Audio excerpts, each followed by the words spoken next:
Hey everyone, I'm going to be starting a series called Dog Talk Tuesday, and it's going to be open for questions as well as me just kind of talking about dog topics and things that have come up during the day or even the week. But I really want to open it up to you guys asking questions, anything dogs, from nutrition to behavior to breed specific things to training questions, anything you want to know about me as a trainer and anything you want to know about running a dog training business.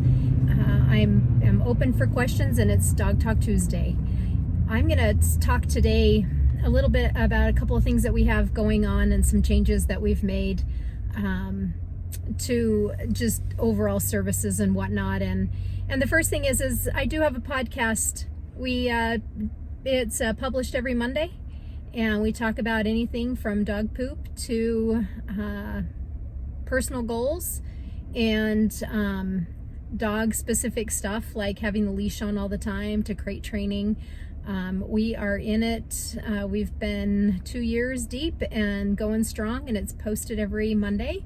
But what we're going to add to that is part of our series is going to be Dog Talk, and I will be talking with a longtime client that has gone through behavioral stuff to also now getting a second and third, fourth addition to the families and going through the grieving part of losing 2 dogs as well. So she will be on starting in February, and we'll have some really deep conversations. She lives in Washington, and she moved there from Utah here, so we've got a lot of history together, and she has been on a journey also to work with some trainers in Washington, and ultimately ending up coming back to doing virtual lessons with me. And so we're going to get into some of that journey of finding a trainer and some of the challenges that she faced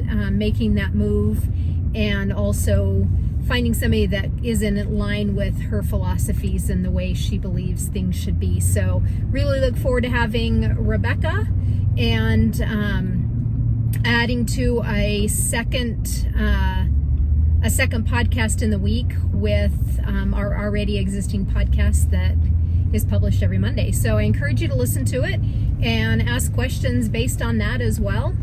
And then the other thing that we have added is we have updated and changed our webpage around a little bit to make it easier for you to get signed up for our services, from private lessons to board and trains, to also our group classes. So you can sign up right there, and it's pretty simple and easy, so you're not waiting for myself or even Jessica to give you a call back in the middle of our busy day of working dogs. So that way we can get you on our schedule and we get moving forward, and we have anything on there from phone calls to consultations also. So it's exciting because we're trying to make things as simple as possible for all of our clients. And one thing that most people don't know that I offer is my virtual dog training lessons. I've been training dogs for 25 years, and virtual lessons work out really, really well. And people are very successful with it. When we do virtual lessons, they are recorded, and you get a copy of that recording as well. So I'm really excited about adding on some more virtual clients from all over the world. And then also my online dog training platform is alive and well, and that is only $300 for an unlimited subscription to all of my training videos. That is like having a virtual trainer at your fingertips, because you can ask questions as well as request certain videos specific to your dog. And I'm here to help you and build out your custom plan, if you will, online, as well as following my online training platform. So I would love for you to get on there. It's all under dogtraining360.com. And let's get started about talking about dogs today on Dog Talk Tuesday.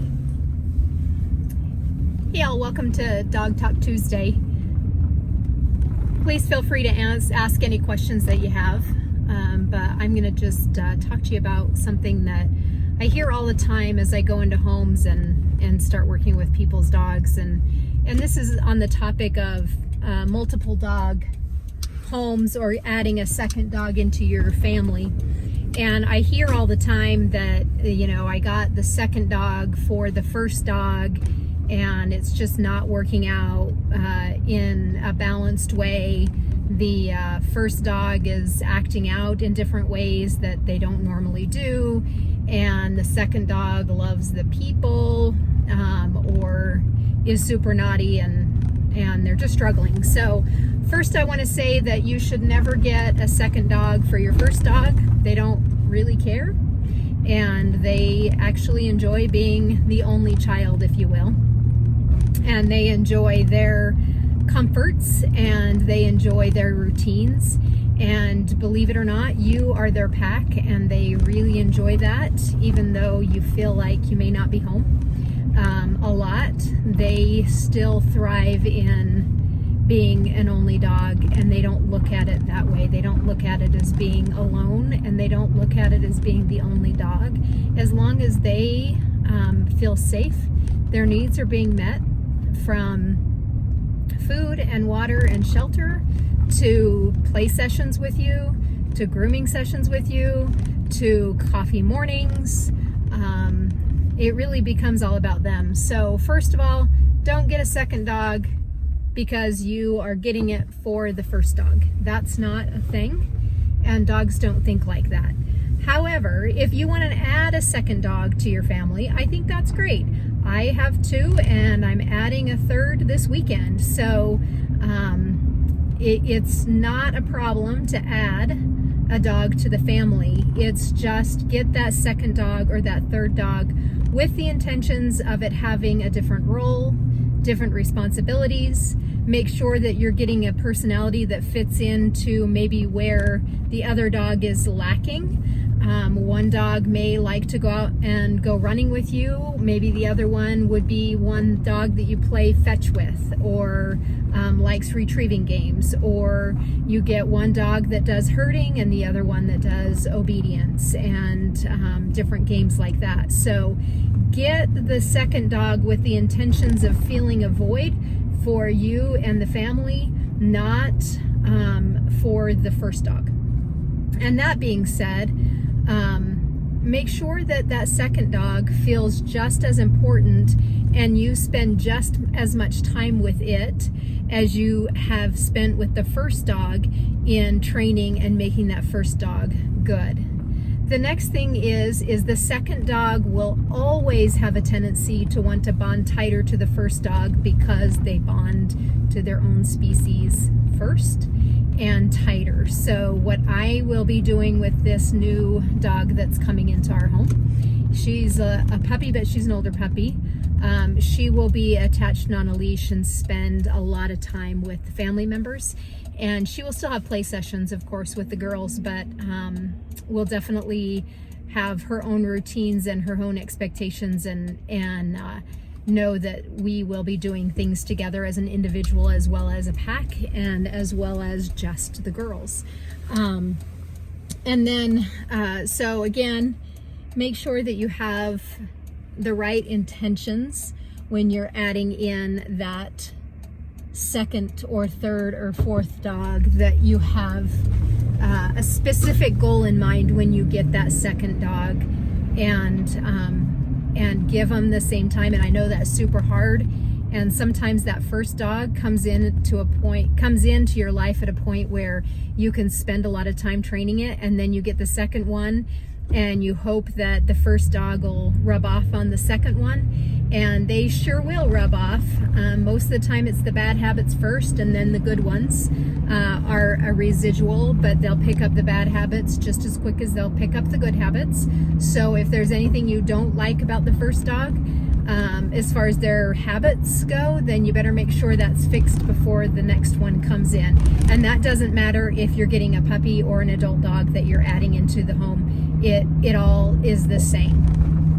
And so again, make sure that you have time to give, and make sure that you're not letting and expecting the first dog to train the second dog, because a lot of times they don't even want to take that on. They're pretty happy with their life with you and the lack of responsibilities that they have, that they get to have just really life is good type feel. So think about adding a second dog. Think about your intentions. Get a second dog with purpose, and do not get a second dog for the first dog because they really don't want it. Get it for you. Thank you for joining me on Dog Talk Tuesday. And please, if you have any questions, post them and I will be happy to answer them. If I don't get to them on the Tuesday that you ask, I will for sure. They will be the first ones that I answer the following Tuesday. I look forward to going on this journey with you and answering any questions that you may have.